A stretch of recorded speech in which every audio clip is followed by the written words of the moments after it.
എന്നാലും മോളെ ചിന്തിച്ചിട്ടൊരു എത്തും പിടിയും കിട്ടുന്നില്ലല്ലോ. ആരായിരിക്കും നടേശൻ സാറിനോട് ഈ ചതി ചെയ്തത്? അയാളുടെ കയ്യിലിരിപ്പ് കാരണം ശത്രുക്കൾക്കൊന്നും ഒരു പഞ്ഞോ ഇല്ലായിരുന്നല്ലോ അച്ഛ. തരം കിട്ടിയപ്പോ അവരിൽ ആരെങ്കിലും ചെയ്താവും. ശരത്ത് മോളോട് പറഞ്ഞതുപോലെ ഇനിയിപ്പോ നമ്മളാ ചെയ്തതെന്ന് പോലീസിന് വല്ല സംശയം ഉണ്ടാവും. എന്റെ അച്ഛ, അവൻ പറഞ്ഞൊക്കെ അച്ഛൻ കാര്യമായിട്ട് എടുക്കാൻ നിൽക്ക. ഇതൊക്കെ അവന്റെ ഒരു നമ്പറല്ലേ. നമ്മളൊന്ന് വരട്ടാൻ നോക്കുന്ന അവൻ. അവനെ അങ്ങനെ തള്ളിക്കളയേണ്ട മോളെ. തോറ്റു തുന്നമ്പാടി നിൽക്കുന്നവൻ കൂടെയുള്ളവരെയെല്ലാം മുക്കാൻ നോക്കും. അങ്ങനെയൊന്നും ആർക്കും ആരെയും ചുമ്മാ കുറ്റക്കാരാക്കാനൊന്നും പറ്റില്ല അച്ഛ. ചുമ്മാ അങ്ങ് പറഞ്ഞാ പോരല്ലോ, തെളിവുകൾ വേണ്ടേ? എന്റെ മോളെ, പണം ഉള്ളവർക്ക് ഉണ്ടാക്കാൻ പറ്റാത്ത എന്ത് തെളിവാ ഉള്ളത്? അച്ഛൻ ഇങ്ങനെ പേടിക്കാതെ. നമ്മൾ തെറ്റൊന്നും ചെയ്തിട്ടില്ലല്ലോ. എനിക്കിപ്പോ എല്ലാം പേടിയാ മോളെ. അച്ഛനിപ്പോ പഴയ ധൈര്യമൊന്നുമില്ല. മോടെ ബലത്തില് അച്ഛനിപ്പോ മുന്നോട്ട് നടക്കുന്നത്.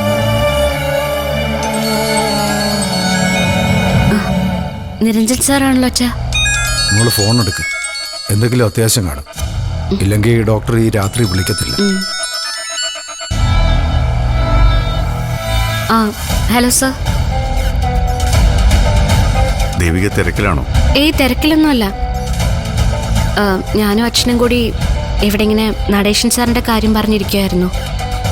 അച്ഛനല്ലാതെ മറ്റാരെങ്കിലും അടുത്തുണ്ടോ? ഇല്ല സർ. എന്താ, എന്തെങ്കിലും പ്രശ്നമുണ്ടോ?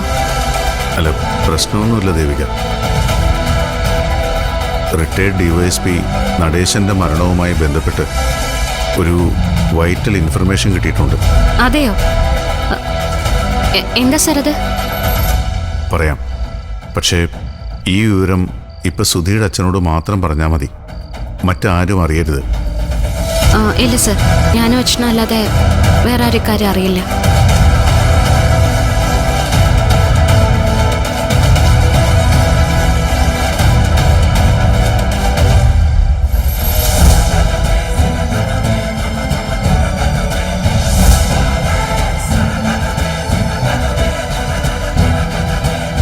അപ്പൊ എല്ലാം അവന്റെ കളിയായിരുന്നു അല്ലേ?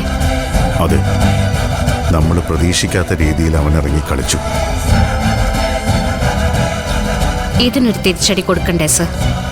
വേണം, പക്ഷേ എടുത്തു ചാടി ഒന്നും ചെയ്യണ്ട. ആലോചിച്ച് നമുക്ക് വേണ്ടത് ചെയ്യാം. അച്ഛനോടും പറഞ്ഞേക്ക്. ശരി സർ, ഞാൻ രാവിലെ വിളിക്കാം. എന്താ മോളെ? അച്ഛാ, അത് അവനാ.